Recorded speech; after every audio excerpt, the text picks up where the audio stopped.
Anggota jemaat yang dikasihi Tuhan, selamat datang dan selamat berbakti di GKI Peterongan. Sebelum memulai kebaktian, ada warta lisan yang perlu diperhatikan.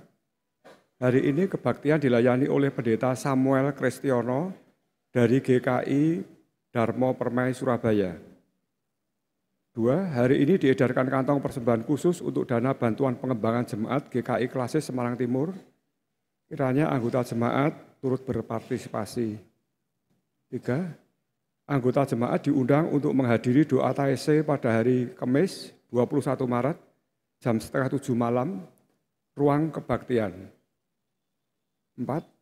Panitia Paskah mengajak segenap anggota jemaat dan simpatisan untuk terlibat dalam aksi kasih makan gratis dengan ikut memberikan donasi dana, bahan makanan, serta bantuan tenaga. Informasi lebih lengkap dapat dibaca di warta jemaat. Di jalan Yesus ada derita, tetapi ia menjalaninya dengan setia. Datanglah ya para pengikut Kristus, sebab Tuhan ada dekat denganmu.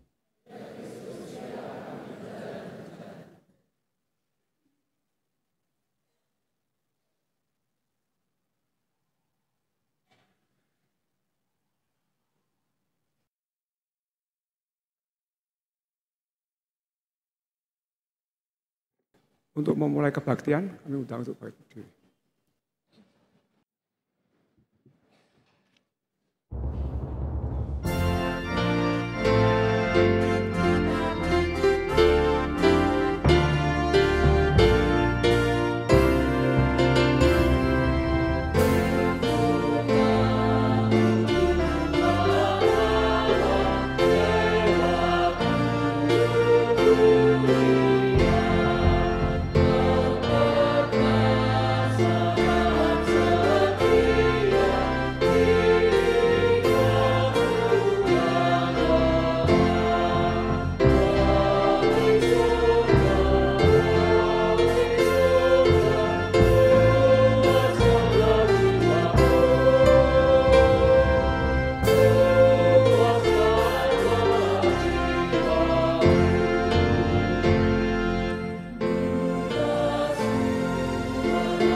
Pertolongan kita adalah dalam nama Tuhan yang menjadikan langit dan bumi.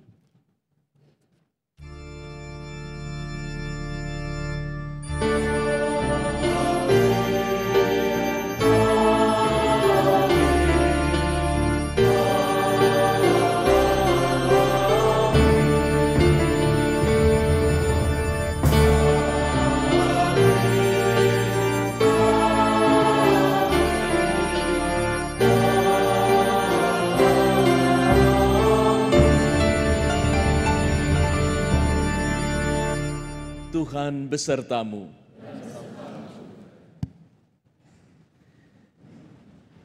Puji Tuhan, hari ini kita boleh datang dan mempersembahkan ibadah kita sebagai jawaban dari panggilan Tuhan di Minggu Prapaskah yang kedua.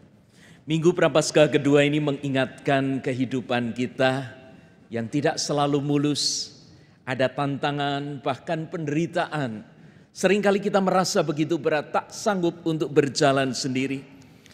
Tetapi seperti tema yang menyambut kita di Minggu Prapaskah kedua ini, janji yang mengiringi jalan penderitaan. Ada janji Tuhan, ada kekuatan yang Tuhan berikan.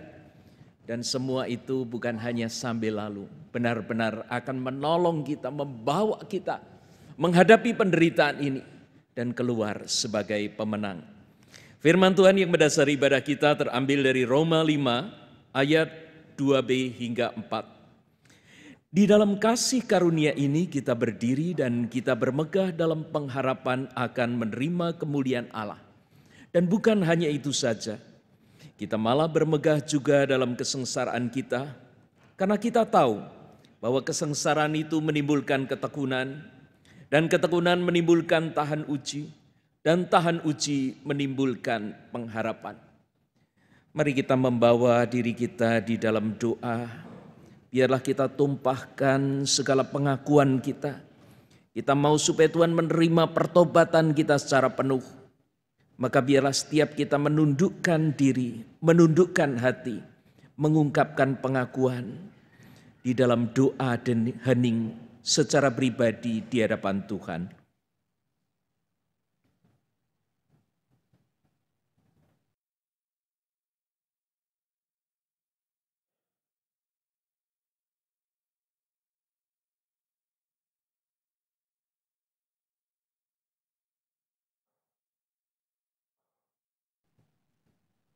Tuhan, inilah doa kami. Segala keberdosaan kami luluh di dalam pertobatan ketika Engkau menyadarkan kami bahwa Engkau mengasihi kami. Kami ingin menghayati sengsara yang Engkau pernah alami. Kami rindu untuk mendapatkan rahmat-Mu secara utuh. Selama ini beban kesalahan itu membuat kami begitu lelah. Karena itu berikanlah kami hidup baru, ya Allah. Karena melalui Kristus Sang Penebus, kami mengungkapkan seluruh pengakuan kami ini. Amin.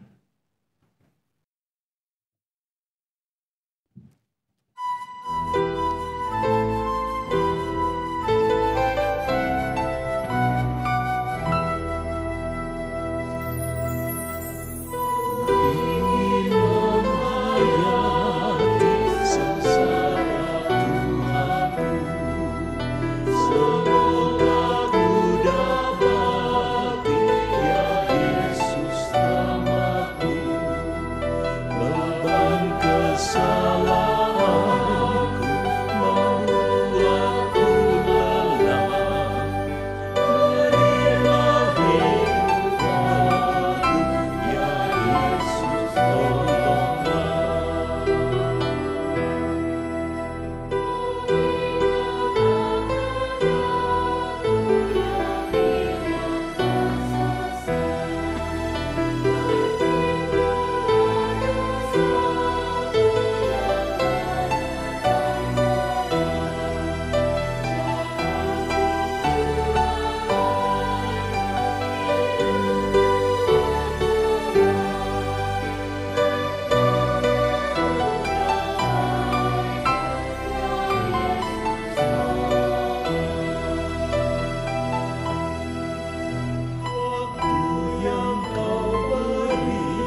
pandanglah kepada Allah yang dengan tangan terbuka menerima seluruh pengakuan kita yang dengan jujur dan tulus menjadi ungkapan pertobatan kita.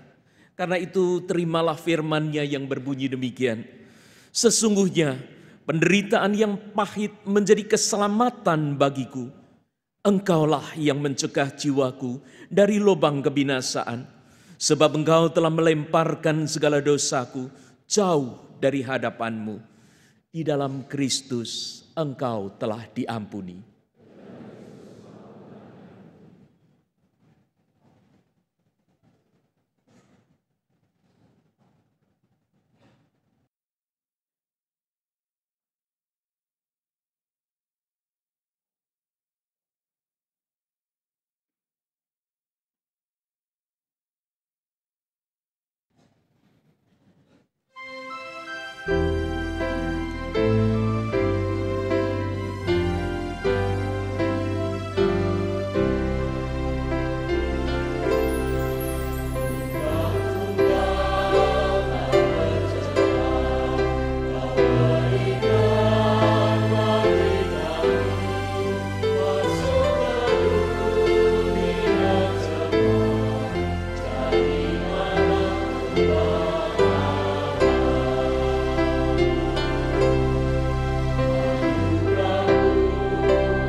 Mari kita bawa hati kita kepada Tuhan, kita akan mempersembahkannya. Supaya benih firman Tuhan diletakkan di dalam pergumulan setiap kita. Bapa, dengan jujur kami mengakui bahwa penderitaan yang kami hadapi di dalam hidup ini begitu merintang. Kaki kami terasa sangat berat dalam melangkah. Seringkali kami tak mampu untuk melanjutkan perjalanan hidup ini. Bahkan tugas yang Kau berikan kami begitu lama tergeletak. Dan kami terlarut di dalam ketidakmampuan. Keputusasaan yang begitu menjerat. Membuat kami lupa bahwa Engkau pernah berjanji. Engkau terus mendampingi kami. Engkau mau menguatkan kami supaya kami boleh menghadapi penderitaan ini. Kini Bapa, kami datang dengan membawa hati. Letakkanlah benih firman-Mu ini di dalam pergumulan kami. Karena kami percaya bahwa Roh Kudus akan menolong kami untuk tetap setia mengikut Yesus di dalam penderitaan ini. Karena kami percaya bahwa Tuhan selalu menyertai kami. Di dalam Kristus Sang Firman yang hidup kami berdoa. Amin.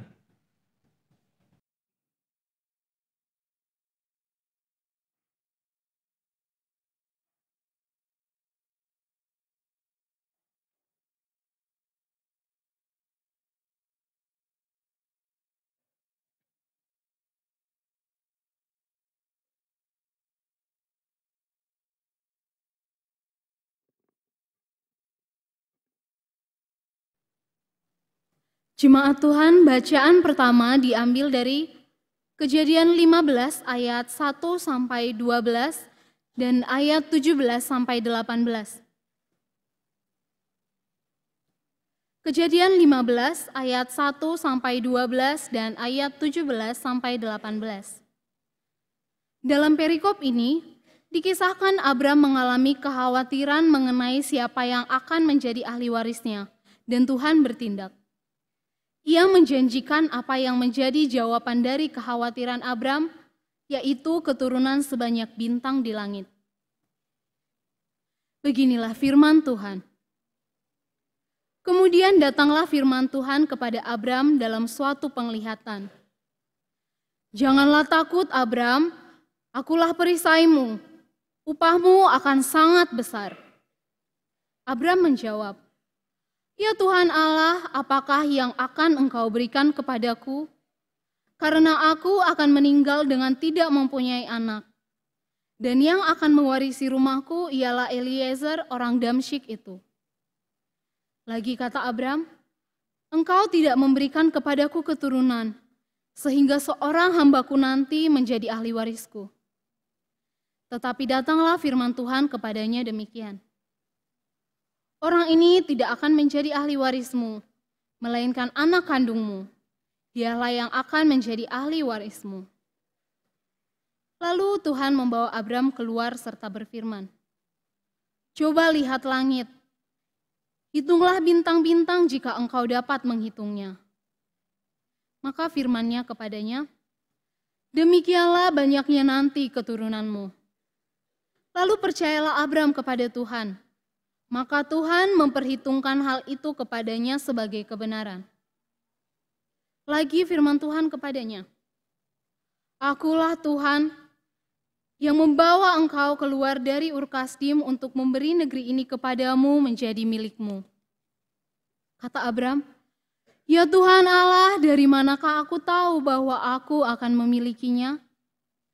Firman Tuhan kepadanya, Ambillah bagiku seekor lembu betina berumur 3 tahun, seekor kambing betina berumur 3 tahun, seekor domba jantan berumur 3 tahun, dan seekor burung tekukur dan seekor anak burung merpati. Diambilnyalah semua itu bagi Tuhan. Dipotong 2, lalu diletakkan bagian-bagian itu yang satu di samping yang lain. Tetapi burung-burung itu tidak dipotong 2. Ketika burung-burung buas hingga pada daging binatang-binatang itu, maka Abram mengusirnya. Menjelang matahari terbenam, tertidurlah Abram dengan nyenyak. Lalu turunlah meliputinya gelap gulita yang mengerikan. Ayat 17. Ketika matahari telah terbenam dan hari menjadi gelap, maka kelihatanlah perapian yang berasap serta sulu yang berapi lewat di antara potongan-potongan daging itu.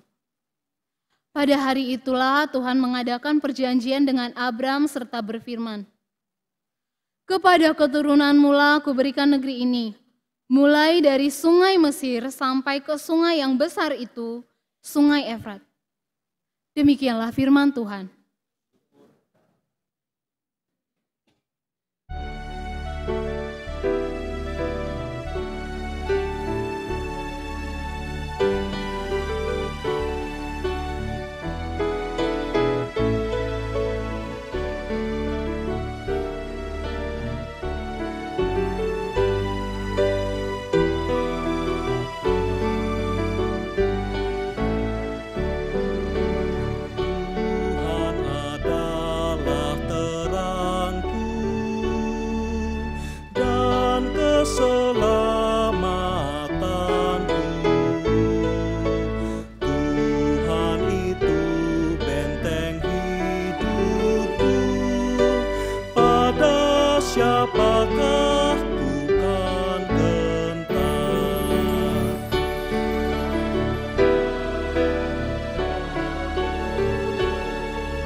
musuh dan lawanku semuanya, mereka sendiri yang jatuh. Walau tentara mengepungku, tidak akan takutlah hatiku. Walau berperang melawanku, sungguh percayaku tetap.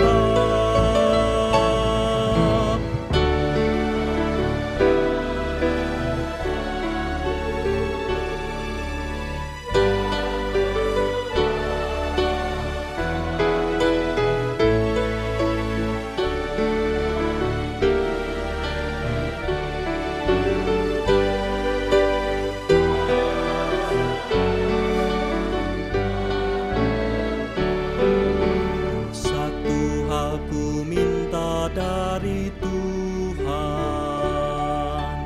itulah yang aku ingini,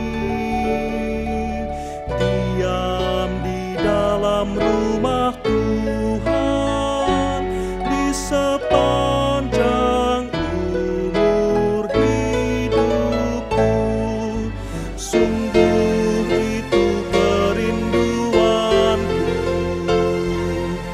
tinggal diam dalam rumah Tuhan dan menyaksikan kemurahan-Nya dan menikmati bait-Nya.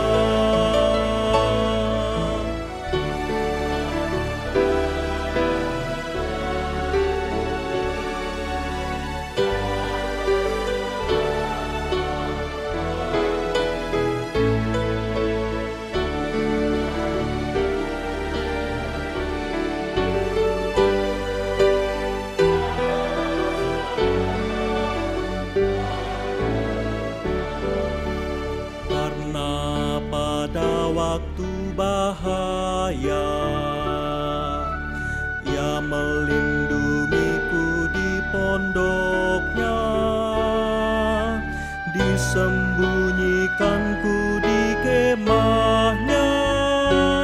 Dia angkat ke gunung batu, kini tegaklah kepalaku, hadapi musuh sekelilingku. Ku mau beri korban dalam kemah-Nya, sambil menyanyi bersorak.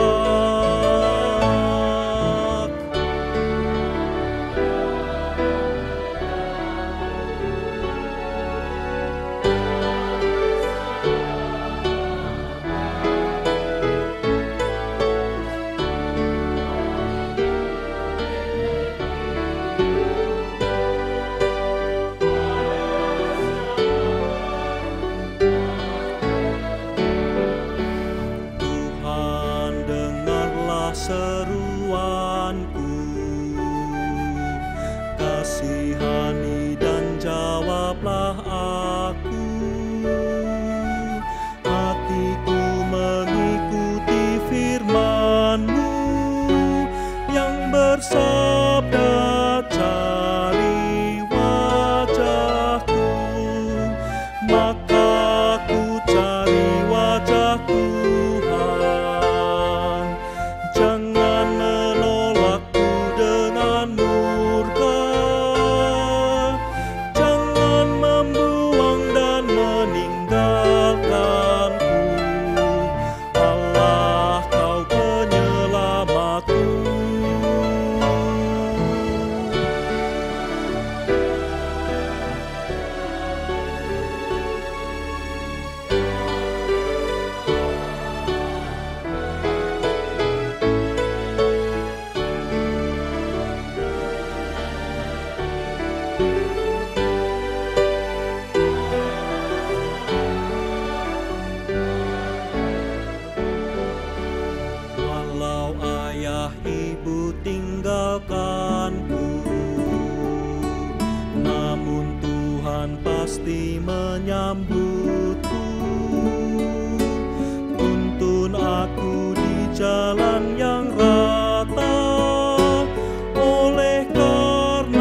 percaya bahwa kelak aku kan melihat kebaikan Tuhan dinyatakan di negeri orang-orang hidup. Jiwaku nantikanlah Tuhan, kuatkan dan teguhkan hatimu, kuatkan dan teguhkan hatimu. Amin, nantikan Tuhanmu. Tuhan adalah terangku dan keselamatanku. Tuhan itu benteng hidupku, pada siapakah ku kan gentar.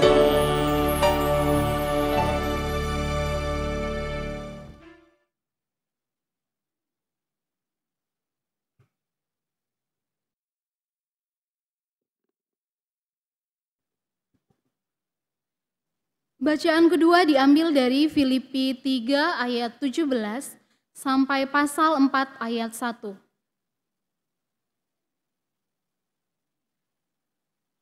Filipi 3 ayat 17 sampai pasal 4 ayat 1. Dalam perikop ini, Rasul Paulus menasehati jemaat Filipi untuk mengikuti teladannya, karena banyak di antara mereka yang masih hidup dengan menuruti nafsu duniawi. Beginilah firman Tuhan. Saudara-saudara, ikutilah teladanku dan perhatikanlah mereka yang hidup sama seperti kami yang menjadi teladanmu. Karena seperti yang telah kerap kali kukatakan kepadamu, dan yang kunyatakan pula sekarang sambil menangis, banyak orang yang masih hidup sebagai seteru salib Kristus. Kesudahan mereka ialah kebinasaan. Tuhan mereka ialah perut mereka. Kemuliaan mereka ialah aib mereka. Pikiran mereka semata-mata tertuju kepada perkara duniawi. Karena kewargaan kita adalah di dalam sorga, dan dari situ juga kita menantikan Tuhan Yesus Kristus sebagai Juru Selamat yang akan mengubah tubuh kita yang hina ini, sehingga serupa dengan tubuhnya yang mulia, menurut kuasanya yang dapat menaklukkan segala sesuatu kepada dirinya. Karena itu, saudara-saudara yang kukasihi dan yang kurindukan, sukacitaku dan mahkotaku, berdirilah juga dengan teguh dalam Tuhan, hai saudara-saudaraku yang kekasih. Demikianlah firman Tuhan.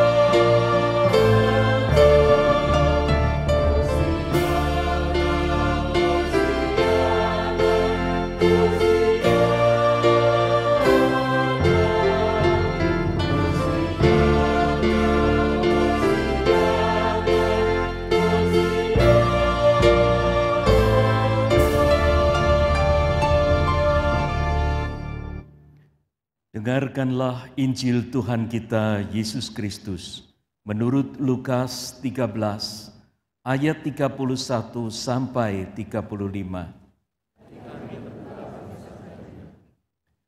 Pada waktu itu datanglah beberapa orang Farisi dan berkata kepada Yesus, "Pergilah, tinggalkanlah tempat ini, karena Herodes hendak membunuh engkau." Jawab Yesus kepada mereka, "Pergilah dan katakanlah kepada si serigala itu, Aku mengusir setan dan menyembuhkan orang pada hari ini dan besok. Dan pada hari yang ketiga, aku akan selesai. Tetapi hari ini dan besok dan lusa, aku harus meneruskan perjalananku, sebab tidaklah semestinya seorang nabi dibunuh kalau tidak di Yerusalem. Yerusalem, Yerusalem, engkau yang membunuh nabi-nabi dan melempari dengan batu orang-orang yang diutus kepadamu. Berkali-kali aku rindu mengumpulkan anak-anakmu, sama seperti induk ayam mengumpulkan anak-anaknya di bawah sayapnya. Tetapi kamu tidak mau. Sesungguhnya rumahmu ini akan ditinggalkan dan menjadi sunyi. Tetapi aku berkata kepadamu, kamu tidak akan melihat aku lagi, hingga pada saat kamu berkata, diberkatilah dia yang datang dalam nama Tuhan. Inilah Injil Tuhan kita, Yesus Kristus.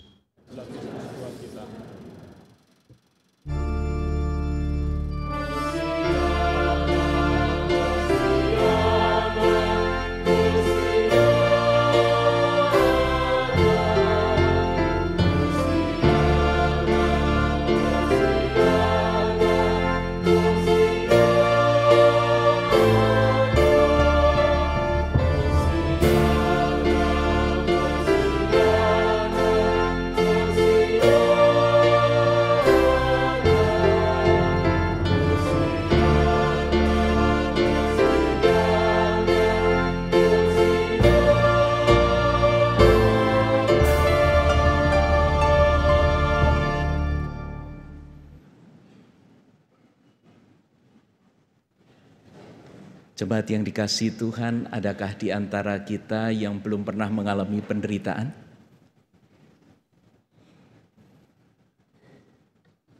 Adakah yang merasa bahwa jarum suntik itu satu persoalan besar?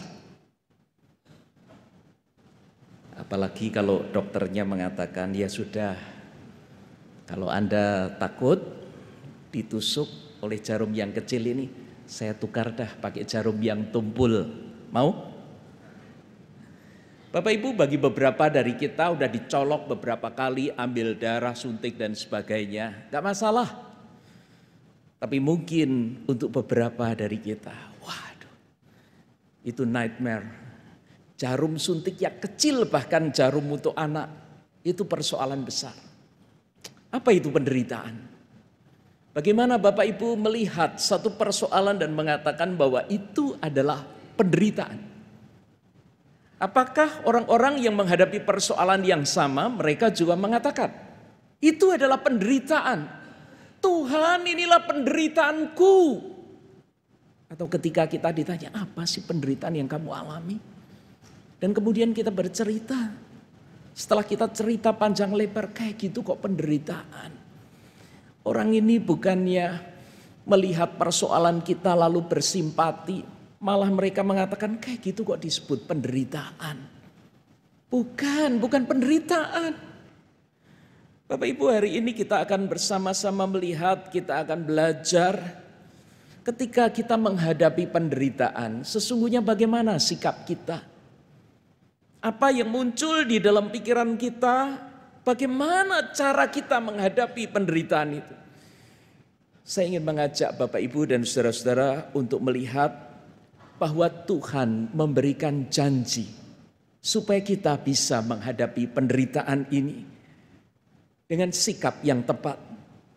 Ada 4 hal yang akan kita renungkan pada pagi hari ini. Mari kita bersama-sama melihat bahwa sebetulnya penderitaan itu disebabkan salah satunya adalah karena kita merasa takut. Janganlah takut. Bapak Ibu, ketakutan itu ternyata menjadi sebuah persoalan. Saya ingin mengajak kita untuk melihat sebuah klip.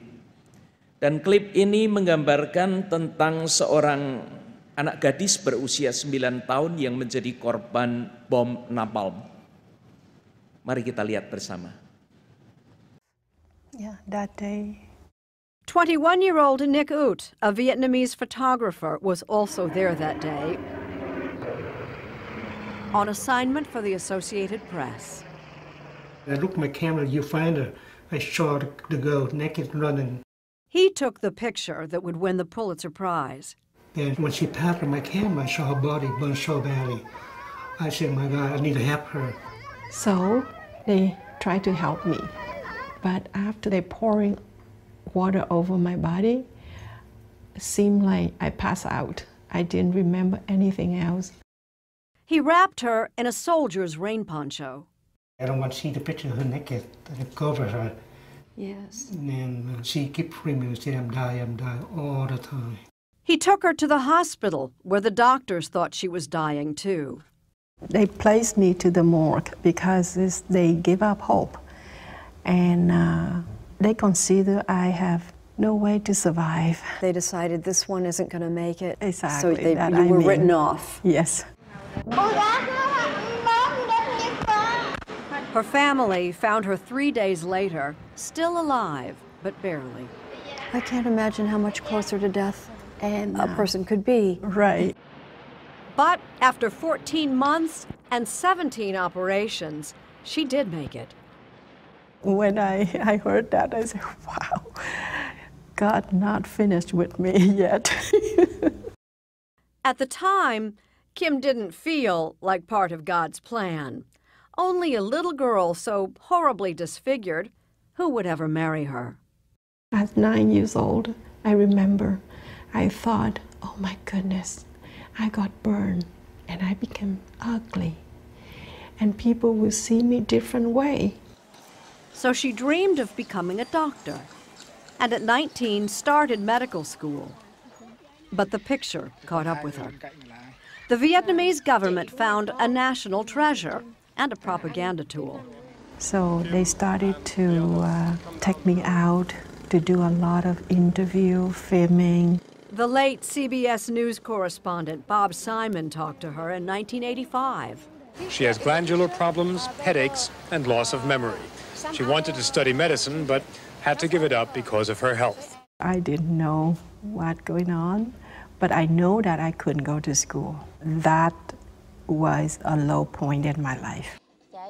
I became another kind of victim over again, and it built me up with hatred, bitterness, and anger. When she could, she escaped to the library to read. I just want simply to find a purpose for my life. Why I'm still alive. And at the library, she found an answer. Among the book I read is the Bible, New Testament. That is an amazing turning point in my life. When I became Christian, I have so much peace in my heart. I just trust that God will open the door for me. Bagi Kim, 9 tahun, gadis kecil yang melihat bagaimana api itu bukan hanya mengelilingi tubuhnya, tapi juga mulai membakar dirinya. Dan dia mulai melihat secara perlahan-lahan bagaimana beberapa bagian kulitnya mengeriput. Lalu dengan warna-warna hitam bekas terbakar itu, dia mulai merasakan panas. Akankah dia habis mati? Karena api ini akan menghanguskan semua bagian tubuhnya. Ketika dia berlari, dia berteriak, seseorang tolong saya, tolong saya. Bapak, Ibu, dan saudara yang dikasihi Tuhan, luka bakar stadium 3 ini membutuhkan 14 bulan dan 17 kali operasi. Dan itu cukup untuk membuat Kim takut dan tidak bisa membayangkan nanti dia akan menjadi gadis yang seperti apa. Mampukah dia menjemput masa remajanya? Ketika dia mulai memasuki bangku sekolah kembali, dan kemudian dia merasakan bagaimana memorinya sedikit terganggu. Ada beberapa hal yang muncul, penolakan-penolakan dari orang-orang di sekitarnya. Kemarahan, kepahitan, kebencian. itu seolah begitu lekat dan membuat penderitaannya menjadi semakin lengkap. Bapak, Ibu, dan saudara yang dikasihi Tuhan, saya ingin kembali mengajak kita untuk melihat apa yang dikatakan di dalam Kejadian pasal 15 ayat 1. Janganlah takut, di bagian yang pertama itu mengingatkan bagaimana Tuhan berkata kepada Abraham, jangan takut. Apa yang menjadi ketakutan Abraham? Bolehkah ditampilkan? Apakah yang menjadi ketakutan Abraham? Kejadian 15 ayat 1 ini menunjukkan kepada kita bahwa ketika Abraham mulai takut, Abraham mulai gentar. Nanti siapakah yang akan melanjutkan, yang akan menjadi keturunannya? Kemudian datanglah firman Tuhan kepada Abraham dalam satu penglihatan. Janganlah takut Abraham, akulah perisaimu, upahmu akan sangat besar. Bapak, Ibu, dan saudara yang dikasihi Tuhan, apa sih ketakutan Abraham? Kenapa dia menjadi takut akan masa depannya? Kenapa dia merasa Eliezer lah yang akan menjadi ahli warisnya? Dia tidak punya anak. Bapak, Ibu, persoalan Abraham mungkin tidak kita hadapi. Tetapi ada persoalan-persoalan yang lain. Ada persoalan ketika kita divonis dalam sakit kita dan dokter mengatakan usia kita tidak lagi panjang. Ketika kita mulai melihat persoalan di dalam keluarga kita, dalam hubungan suami istri yang tadinya hanya percikan-percikan kecil, makin lama makin membesar. Dan sampai di suatu titik, kita tidak lagi tahu apakah pernikahan ini bisa dipertahankan. Bapak, Ibu, mungkin ada di antara kita yang menghadapi persoalan lain.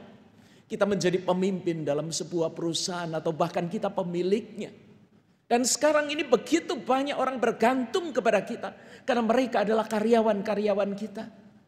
Dan haruskah kita membuat perusahaan ini pilot? Bagaimana menyelesaikan? Mungkin kita bisa meminjam uang untuk memberikan mereka pesangon. Tapi itu panjang. Mereka akan bekerja di mana? Persoalan-persoalan lain akan mengikuti. Bapak, Ibu, mungkin masih ada penderitaan-penderitaan yang lain yang Bapak, Ibu tidak bisa ceritakan kepada saya. Bahkan yang menjadi akrab dengan kita hanyalah malam-malam di mana kita membasahi bantal kita dengan air mata. Persoalan ini tidak pernah ada yang bisa ikut campur menyelesaikannya. Bapak, Ibu, ketakutan memberikan label penderitaan itu menjadi persoalan yang akan terus berkembang. Kalau tadi saya memberikan contoh, bagi beberapa orang jarum suntik bukan masalah besar. Tetapi bagi kita yang takut ini persoalan besar. Bagi Kim, ketika dia berumur 9 tahun dan dia mulai melihat perlahan-lahan api itu membakar habis bajunya. Dan kemudian beberapa kulitnya mulai keriput, mulai gosong. Panas, sakit, penderitaan itu yang dia hadapi. Bisakah kita melihat foto gadis kecil yang berlari tanpa pakaian itu? Lewat begitu saja. Ini fotografernya hebat sekali. Dia dapat duit banyak sekali melalui foto ini. Tapi pernahkah kita membayangkan apa yang menjadi pergumulan gadis kecil ini? Kenapa foto ini kemudian menjadi satu cap buruk sekali bagi perang yang terjadi dimanapun? Bapak, Ibu, ketika penderitaan itu terjadi, ketakutan itu menjadi persoalan besar. Apakah Bapak, Ibu akan ketakutan? Dan ketika Bapak, Ibu mengalami ketakutan, apa yang kemudian mengikutinya?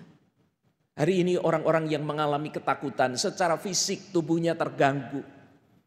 Ada beberapa macam penyakit yang muncul yang mengikuti. Karena apa? Karena dia takut. Ada orang yang berubah menjadi emosional, anarkis bahkan. Kalau kita melihat beberapa persoalan negeri ini. Orang-orang yang dengan begitu gagah, begitu hebat, ikut meropek-ropek. Bukan hanya bendera negeri ini, tetapi juga nurani dan masa depan negeri ini. Dan kita melihat mereka adalah orang-orang yang pemberani. Tidak. Saya katakan mereka adalah pengecut. Orang-orang yang tidak berani melihat negeri ini menjadi lebih baik. Dan tumbalnya adalah mereka harus mengubah, meninggalkan habit buruk mereka. Mereka tidak lagi bisa meracuni generasi muda dengan berbagai hal yang tidak jelas itu. Mereka takut. Dan di dalam ketakutan itu mereka menjadi anarkis.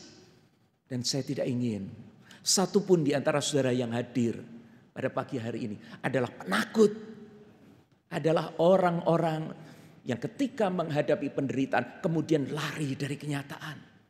Dan berbagai macam persoalan yang terjadi dengan hidup kita sebetulnya berawal dari ketidakberanian kita menghadapi penderitaan ini. Bapak, Ibu, dan saudara yang dikasihi Tuhan, ketika kita melihat poin yang pertama tadi, maka kita bertanya, lalu apa yang Tuhan lakukan? Saya memang takut. Ini realistis, ini yang saya hadapi. Saya nggak bisa lari dari sini. Baik, saya mau katakan kepada Bapak Ibu bahwa Tuhan memberikan janji yang jelas. Apa janji yang jelas itu? Ayat ini mengingatkan kepada kita Kejadian 15 ayat 5 dan 6. Ayat ini mengingatkan kepada kita ketika Tuhan membawa Abraham keluar dan melihat ke langit.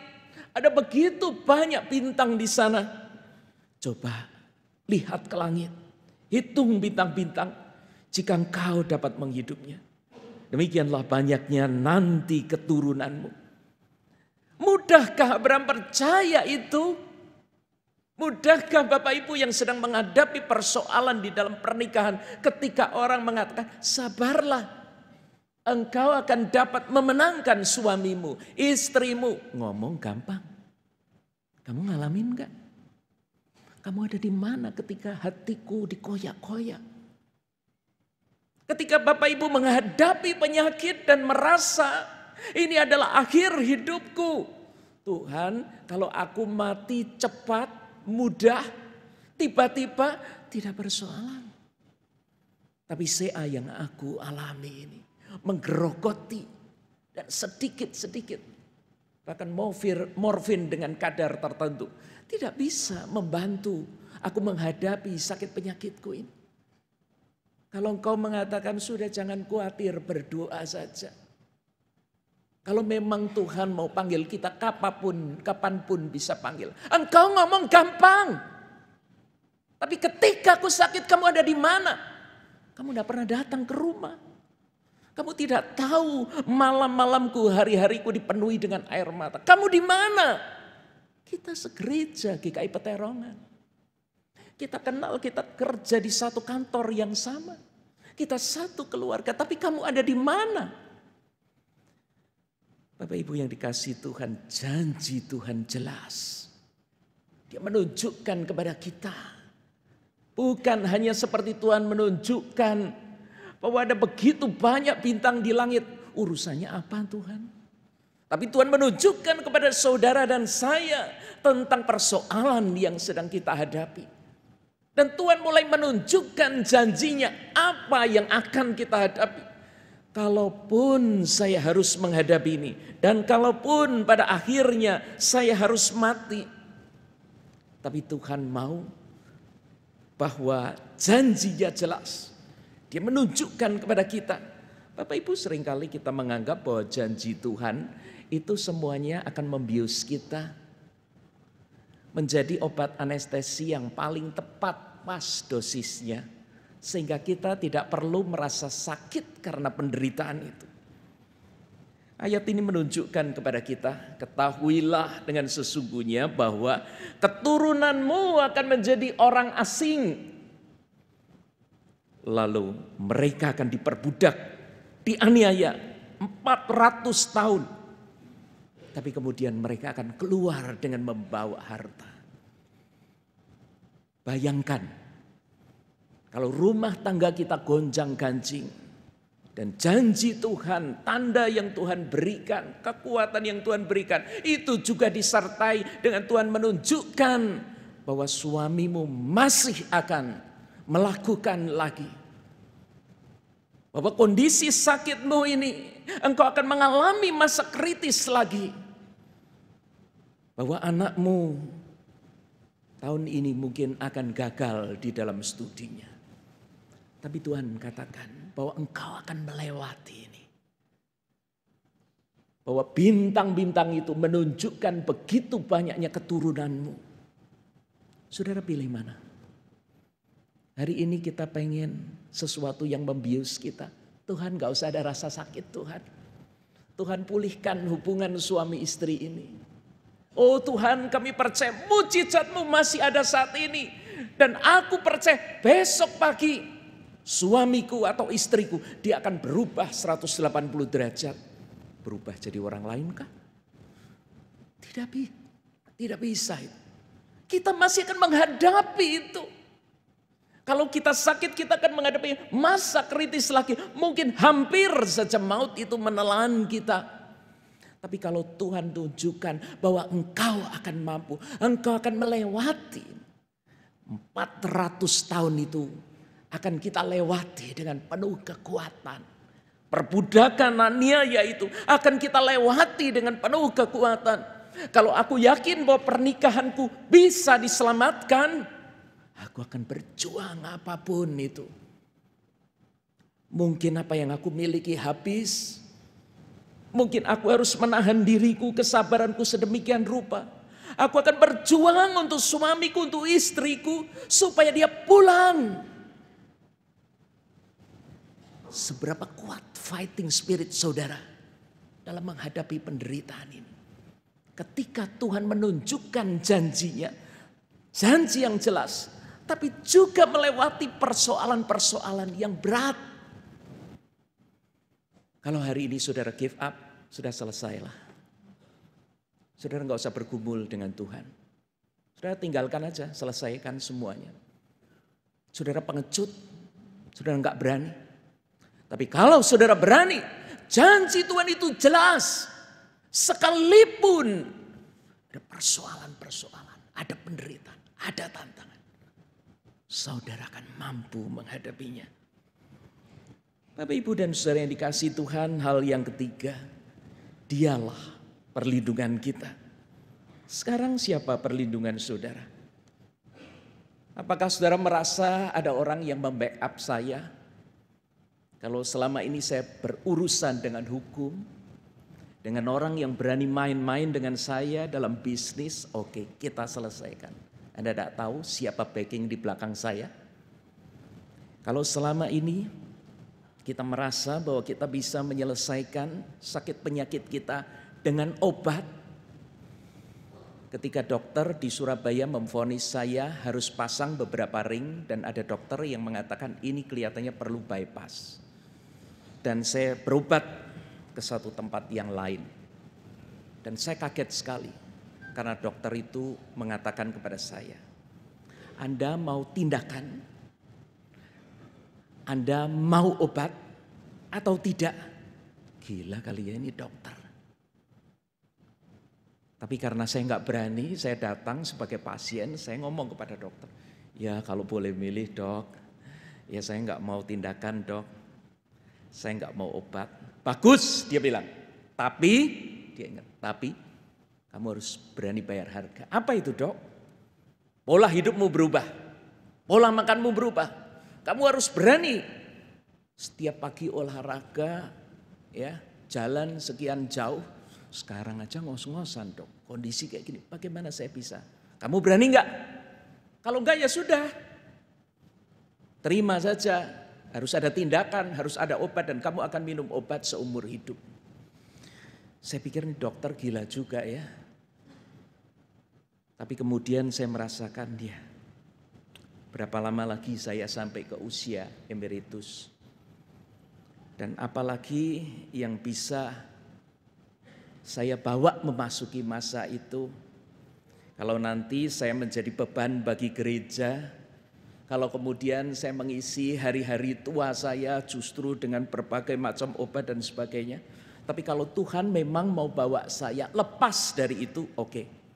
Baik dok, saya siap, oke. Sekarang kamu jalankan ini, 6 bulan lagi engkau kembali. Dan tinggal berapa bulan lagi saya akan coba. Bapak Ibu dan Saudara yang dikasihi Tuhan, saya merasakan kalau memang Tuhan melindungi kita, Tuhan bersama dengan saya. Kadang-kadang Tuhan berani membawa kita lepas dari itu. Ini bukan berarti semua dari kita yang punya masalah kesehatan bisa seperti saya, tidak ya. Itu pun harus dan tetap dipantau oleh dokter. Tapi yang saya lihat di sini adalah siapa yang menjadi perlindungan kita. Kalau Tuhan bisa menjadi terang keselamatan bagi pemazmur, Dia benteng hidupku, pertanyaannya adalah bagaimana saudara mengisi kedekatan saudara, relasi saudara dengan Tuhan. Bapak Ibu dan Saudara yang dikasihi Tuhan, selama masa Prapaskah ini akan ada ibadah Taizé setiap hari Kamis pukul 6.30. Saudara, ketika kita mengikuti ibadah Taizé, maka ada lagu yang diulang-ulang. Tuhanlah kekuatanku, Tuhanlah bentengku, Tuhan perisaiku dan seterusnya. Ini lagu diulang-ulang terus membuat saya ngantuk. Tapi kalau saudara masuk di dalam pergumulan, saudara, ini bukan indoktrinasi saudara. Tapi saudara mulai merasakan kekuatan yang Tuhan berikan. Dan Dia yang akan menjadi tempat perlindungan kita terus. Tempat bergantung kita terus. Saya akan membina relasi itu. Tuhan yang sudah membuka diri, Tuhan akan berjalan bersama dengan saya. Kita akan lewati itu. Mari kita kerjakan saudara. Tapi kalau tidak saudara, lepaskan itu. Bapak Ibu dan Saudara yang dikasihi Tuhan, bagaimana melihat bahwa Dialah perlindungan kita. Ketika kita menyaksikan kemurahan Tuhan, ketika kita menoleh ke belakang dan kita melihat, bukankah dulu Bapak Ibu Saudara-saudara pernah mengalami sakit itu? Sakit yang hampir merenggut nyawa saudara. Bukankah Bapak Ibu Saudara-saudara ada yang pernah mengalami betapa kolapsnya perusahaan di mana saudara sekarang bekerja atau bahkan milik saudara. Dan di saat kritis semacam itu, bukankah saudara juga pernah mengatakan, Tuhan, aku gak sanggup lagi untuk memimpin perusahaan ini. Ditambal berapapun tetap bocor, habis. Lebih baik sekarang saya lepas. Tapi saudara bisa melewati itu bukan? Saudara sampai hari ini tetap bisa mendampingi bahkan melihat anak-anak saudara. Yang dulu saudara sudah merasakan, ini bocah ini, percuma ini ya. Saya sudah keluarin uang sekian banyak, sudah dilesin macam-macam, tetap saja gagal. Tapi sekarang kalau kita lihat anak itu berhasil. Bahkan mungkin kalau kita ingat masa remaja kita, masa muda kita, saya yakin tidak semua di antara Bapak Ibu yang sekarang sudah paruh baya atau bahkan berusia lanjut, semua masa remajanya baik-baik semua. Semua studinya berhasil, semua saya percaya ada yang bolos, ada yang pernah tinggal kelas, ada yang pernah gagal. Tapi sekarang orang-orang memperhitungkan Bapak Ibu. Orang-orang melihat keberhasilan Bapak Ibu. Tiba-tiba terjadi, tidak, saya pernah gagal. Dan saya bisa melewati semua itu bersama Tuhan. Bapak Ibu menyaksikan kemurahan Tuhan. Mengingat kembali, menghidupi, membagikan kepada orang lain. Dan suara itu memantul kembali ke telinga kita. Membuat kita kuat. Kalau dulu Tuhan pernah menolong saya, Ebenezer. Sampai di sini Tuhan menolong saya. Berarti Tuhan akan menolong saya berjalan ke depan sana. Dia tidak akan pernah tinggalkan saudara sendiri. Tidak akan lepaskan. Menikmati baitnya. Bapak Ibu memang tidak bisa kalau majelis setiap hari mengadakan kebaktian dan Bapak Ibu Saudara setiap hari di sini. Kita punya pekerjaan, kita punya aktivitas. Tadi dalam kebaktian pagi juga mungkin berkurang cukup banyak. Karena mau lewat sana ditutup, lewat sana ditutup dan sebagainya. Tidak selalu bisa. Tapi di tengah-tengah kehidupan kita, Kalaupun kita tidak sedang berada di bait Allah dalam arti gereja, tetapi hadirat Allah tetap ada. Ketika lagu-lagu yang kita nyanyikan itu kemudian memantul ke telinga kita, menguatkan hati kita, Tuhan berbicara. Kita berada di bait Tuhan. Bapak, Ibu, dan saudara yang dikasihi Tuhan, Mazmur 27 ayat 10 ini mengingatkan kepada kita. Bahkan kalau ayahku dan ibuku meninggalkan aku, di sini bukan hanya menyebut Tuhan tidak meninggalkan, tapi Tuhan menyambut. Ada orang-orang yang pernah mengalami kepahitan karena ditinggalkan oleh orang tuanya. Dilepas ketika kecil diberikan orang. Atau mungkin sampai sekarang kita tidak pernah mengetahui atau berjumpa siapa papa mama kita. Tapi percayalah, Tuhan menyambut. Dan saya percaya sebagian besar dari kita punya orang tua yang penuh kasih. Bapak Ibu, dialah perlindungan kita. Dia lihat ketika kita terkapar di dalam sakit, di dalam ketidakmampuan, hopeless. Kita harus sampai pada bagian terakhir. Karena waktu hidup kita sungguh sangat terbatas. Saudara harus fokus. Saudara harus konsisten. Lagu-lagu yang kita nyanyikan hari ini, setialah, setialah. Kita diajak untuk melihat, konsistenlah di dalam hidupmu. Esok dele, sore tempe.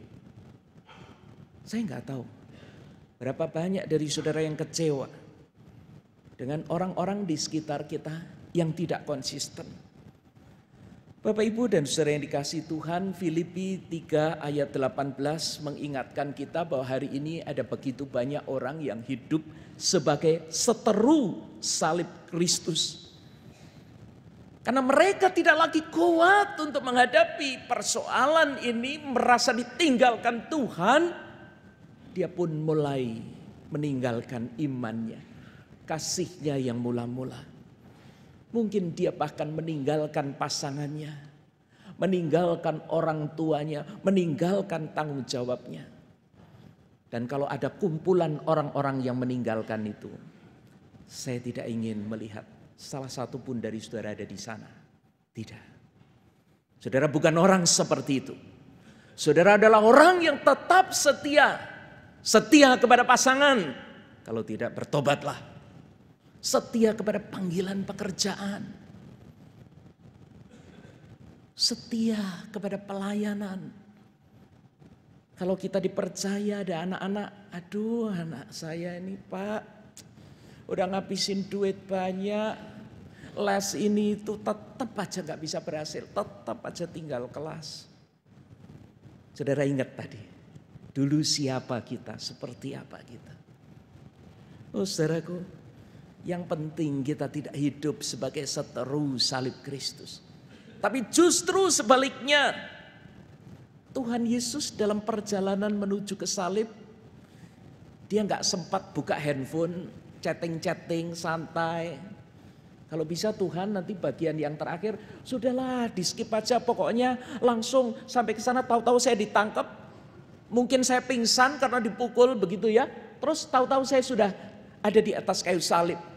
Enggak usah lama-lama Tuhan, 7 perkataan salib sekali. Enggak ada Tuhan, enggak usah pakai itu. Langsung Tuhan, saya mati Tuhan. Bapak Ibu, kami sedang mengumpulkan tentang 7 perkataan salib di dalam satu rangkaian tema dalam ibadah. Kenapa 7 perkataan salib itu begitu penting? Tuhan gak bisa skip, Tuhan Yesus tidak bisa. Ada darah seperti kurban dalam perjanjian lama yang baru bisa digenapi melalui kematian Kristus. Harus ada darah yang tercurah di atas kayu salib. Seperti domba yang disembelih, gak bisa. Tuhan meninggal karena stroke, angin duduk atau apa. Enggak bisa. Ada persoalan lain. Dia akan menjadi korban. Bukan korban. Kurban.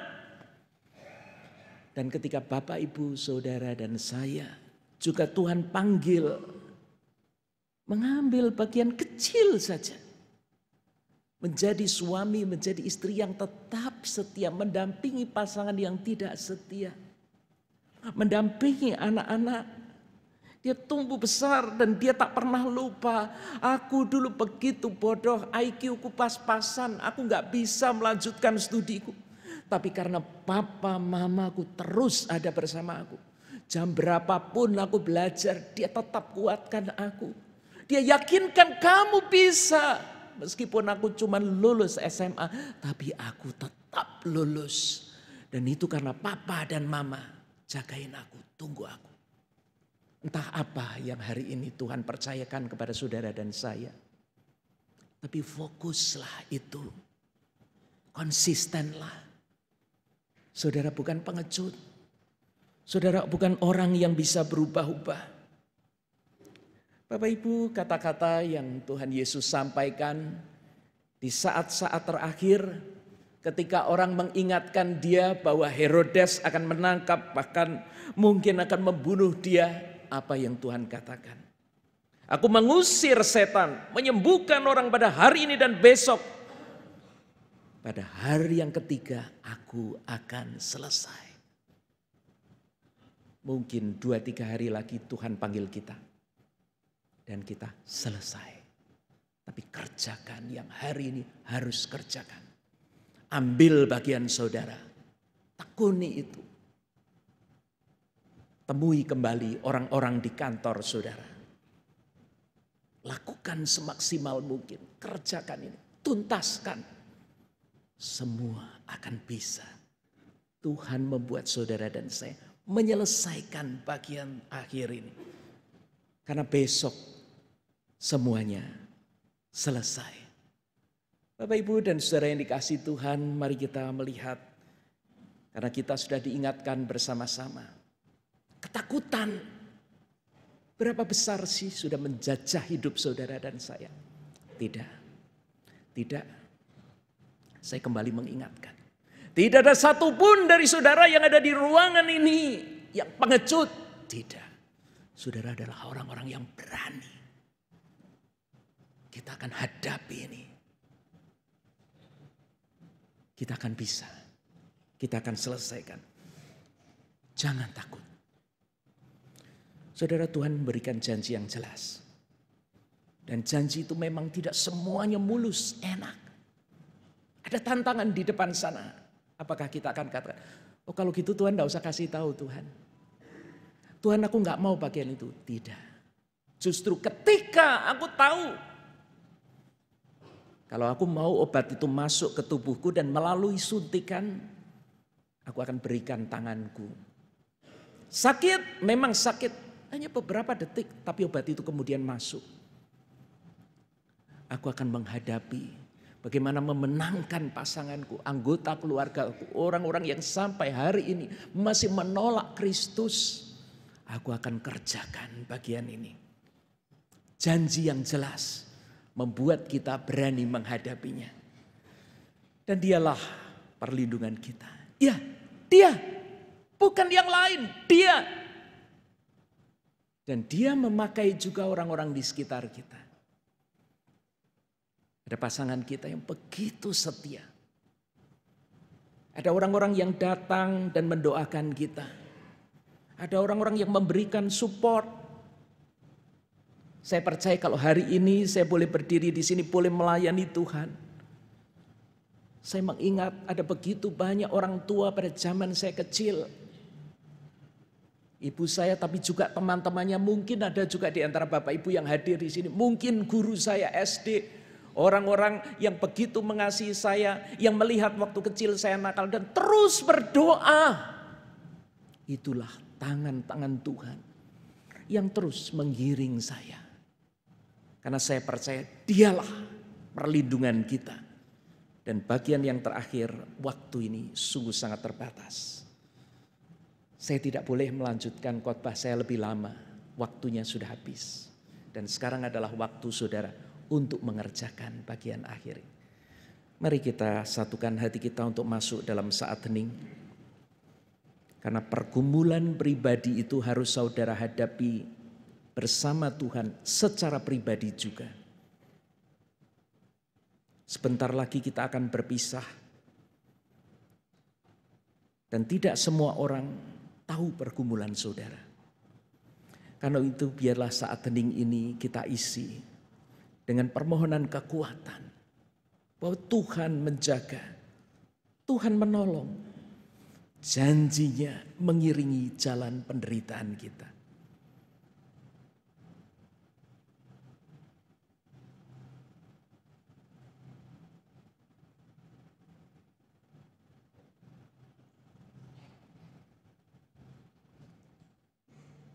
Amin.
Kami undang jemaat untuk bangkit berdiri.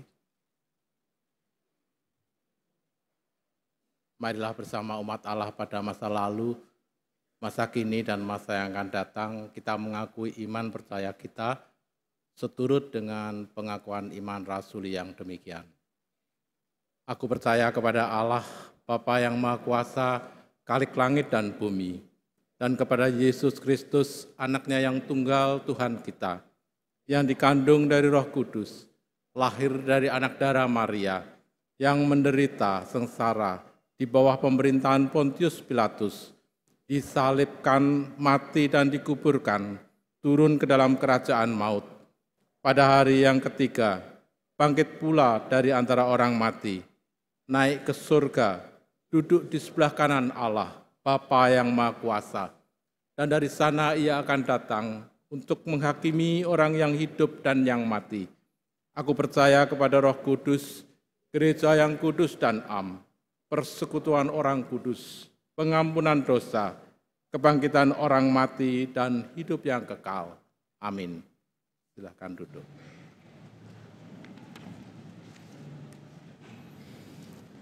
Jemaat yang dikasihi Tuhan, sebelum kita memasuki doa syafaat, ada beberapa hal yang perlu kita perhatikan. Setiap kita diundang untuk menghadiri doa Taizé selama masa Prapaskah, yaitu setiap Kamis sore pukul 18.30 di ruang kebaktian. Komisi Dewasa akan mengadakan cooking and baking di hari Sabtu 23 Maret. Bagi yang berminat bisa mendaftar terlebih dahulu kepada kontak person yang tertera di warta jemaat. Dewasa Muda akan mengadakan Fun Fellowship pada hari Minggu tanggal 24 Maret di Pudak Payung. Bagi yang mau ikut bisa segera mendaftar kepada kontak person yang ada di warta jemaat atau kepada petugas di depan ruang kebaktian. Selama masa Prapaskah akan disediakan formulir doa yang diletakkan di meja depan ruang kebaktian. Bagi yang ingin didoakan bisa mengisi formulir tersebut dan dimasukkan dalam kotak formulir doa atau menyerahkan kepada panitia Paskah. Dan yang terakhir, panitia Paskah akan mengadakan aksi kasih.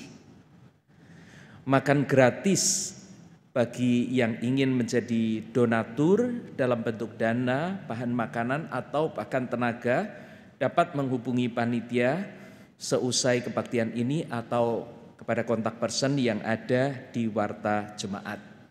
Demikian beberapa warta yang perlu kita perhatikan, dan mari kita bersama akan menaikkan doa syafaat kita.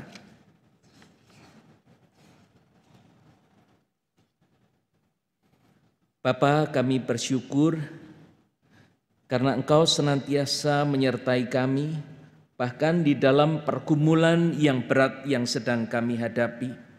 Penderitaan itu kiranya tidak membuat kami putus asa, tetapi justru sebaliknya. Kami pun merasakan bahwa Engkau bersama dengan kami. Janji setiamu tak pernah berubah, dan Engkau membawa kami melewati berbagai kesulitan di waktu yang lalu. Karena itu kami percaya Engkau akan memimpin kami menghadapi penderitaan yang saat ini pun membelenggu kami. Bapa, kami mau terus berdoa, kiranya Engkau menolong kami. Berbagai persoalan yang kami hadapi ini justru membuat kami mengingat janji-Mu sungguh ada. Janji itu melengkapi bagaimana Engkau menolong kami di saat-saat yang lalu. Bapa, pada hari ini kami ingin menyerahkan untuk rangkaian acara Paskah. Kami percaya Tuhan bahwa acara-acara yang diadakan ini bukan hanya berisi kumpulan aktivitas yang memberikan kami kesibukan, tetapi justru sebaliknya membawa kami lebih menghayati akan pengorbanan Kristus. Jalan salib ini membawa kami lebih dekat kepadamu. Tuhan, dalam kemurahan-Mu kami mohon, Kami juga ingin berdoa untuk saudara-saudara kami yang saat ini dalam keadaan sakit. Bahkan jika ada di antara mereka yang dalam kondisi terminal, mereka yang sudah lama sakit, mereka yang bergumul dengan sakit penyakit yang seolah tak ada kemajuan perbaikan. Kami mau berdoa juga untuk keluarga yang mendampingi. Biarlah di tengah kondisi seperti itu mereka tetap mendapatkan kekuatan dari Tuhan. Tuhan, dalam kemurahan-Mu kami mohon. Bapa, pada saat ini kami ingin berdoa untuk rencana pembelian tanah, untuk pembangunan SMP Kristen Dian Wacana. Kami terus berdoa Tuhan karena Engkaulah yang memulai sekolah ini. Engkau yang memimpin pengadaan tanah ini. Engkau melihat kebutuhan yang ada. Ya Tuhan, dalam kemurahan-Mu kami mohon. Saat ini situasi bangsa dan negara kami, khususnya menjelang pemilu, pilpres, Tuhan, ada banyak hal yang begitu mengkhawatirkan kami. Berbagai macam isu dan peristiwa-peristiwa yang membuat kami seolah ingin pergi saja dari kesulitan ini. Tetapi Tuhan, sesungguhnya kami percaya bahwa Engkau ada di tengah kami. Bahkan Engkau ada bersama dengan para pemimpin kami. Sampaikanlah hikmat-Mu Tuhan dalam bahasa pergumulan yang mereka mengerti. Berikan mereka kekuatan dan keberanian untuk tegas. Karena kami percaya Tuhan, Engkau menyayangi kami. Engkau menyayangi negeri ini. Ya Bapa, dalam kemurahan-Mu kami mohon. Kami ingin menyerahkan untuk acara senandung kebersamaan yang sedang diadakan. Tuhan, kami tahu acara ini mengorbankan banyak hal Tuhan. Bahkan ada begitu banyak aktivitas yang seharusnya bisa dikerjakan dengan lancar. Namun dengan adanya acara ini terhambat. Oh Tuhan, kami ingin Tuhan, supaya Engkau menolong sehingga acara ini tetap bisa membawa manfaat yang baik. Tuhan mengendalikan suasana. Tuhan tetap menjaga kami, khususnya ibadah yang dilaksanakan di semua gereja di kota Semarang ini. Kiranya Tuhan menyertai sehingga tetap boleh dilaksanakan dengan baik. Tuhan, dalam kemurahan-Mu kami mohon. Kami mau terus berdoa untuk hamba-hamba-Mu yang dengan setia melayani bersama kami. Kami berdoa untuk Pendeta Jerdi dan keluarga, Pendeta Rinta dan keluarga. Kami ingin berdoa untuk Pendeta Emeritus Andreas bersama keluarga. Kami juga ingin mendoakan untuk Pendeta Emeritus Wibisono bersama keluarga. Kami ingin menyerahkan juga untuk Ibu Pendeta Samuel Dharma Atmaja. Kami berdoa Tuhan untuk hamba-hamba-Mu yang dengan setia melayani. Kami percaya Tuhan hanya kekuatan yang dari Engkau-lah yang memampukan mereka untuk terus memberi yang terbaik. Biarlah bersama dengan majelis jemaat dan anggota badan-badan pelayanan, di mana Engkau memberikan visi kemana gereja ini harus melangkah. Engkau membuat kami semakin peka untuk menjawab kebutuhan masyarakat maupun jemaat. Tuhan, dalam kemurahan-Mu kami mohon. Kami menyerahkan seluruh permohonan dan syukur kami. Dan kami siap untuk memasuki pekan yang baru. Berjalanlah di depan kami dan tuntunlah kami. Karena kami mau menyerahkan semua permohonan dan syukur kami di dalam Tuhan Yesus Kristus yang telah mengajar kami berdoa.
jemaat sekalian, kita saat ini diberi kesempatan untuk mengumpulkan persembahan yang sudah kita siapkan dan kita khususkan bagi Tuhan.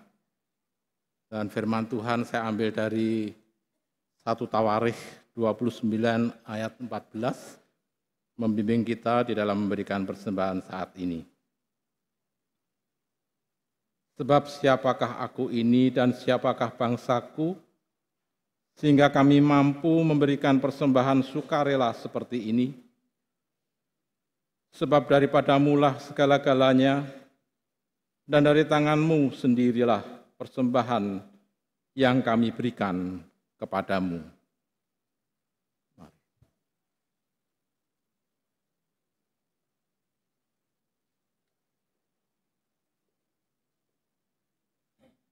Mari kita berdoa.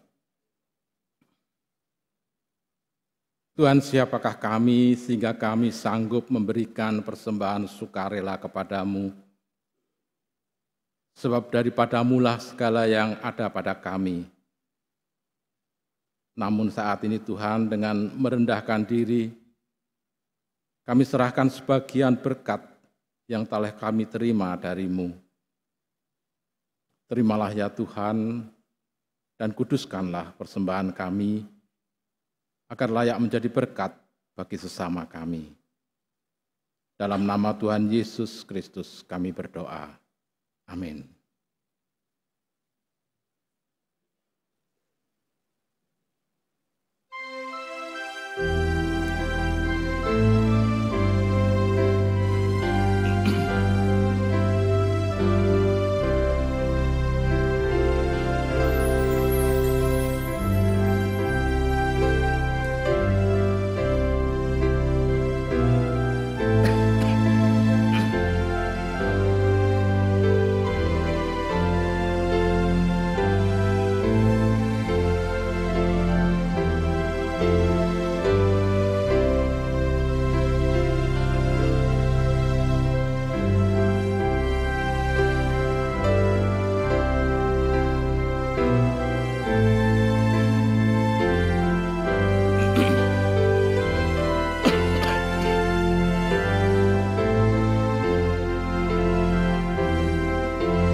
Mari kita bangkit berdiri.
Selama kita masih berada di dalam dunia ini, penderitaan itu mungkin akan tetap ada. Tetapi janganlah kita gentar. Namun tetaplah kita setia, karena Dia tidak pernah meninggalkan kita.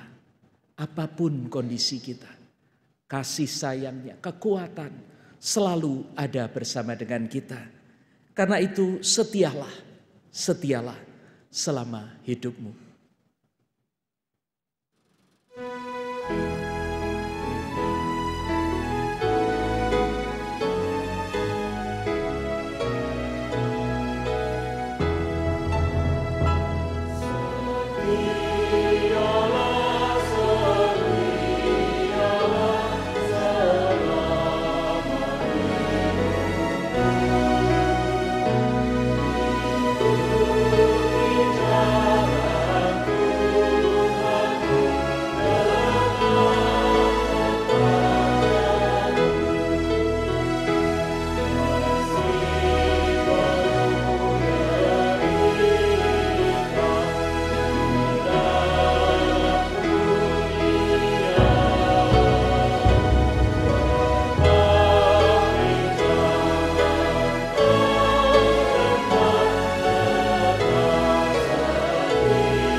jemaat yang dikasihi Tuhan, kesuksesan ibadah ini bukan terletak kepada hilangnya penderitaan yang hari-hari ini masih ada di depan kita, tetapi pada keberanian saudara dan saya untuk menghadapinya. Dan bersama Kristus kita akan hadapi dan menang. Karena itu arahkanlah hatimu kepada Tuhan. Jadilah saksi Kristus. Terpujilah Tuhan. Kasih karunia dan damai sejahtera dari Allah Bapa, kasih Tuhan Yesus Kristus, serta persekutuan dengan Roh Kudus menyertai saudara sekalian mulai dari sekarang sampai Maranatha Tuhan Yesus datang kembali. Amin.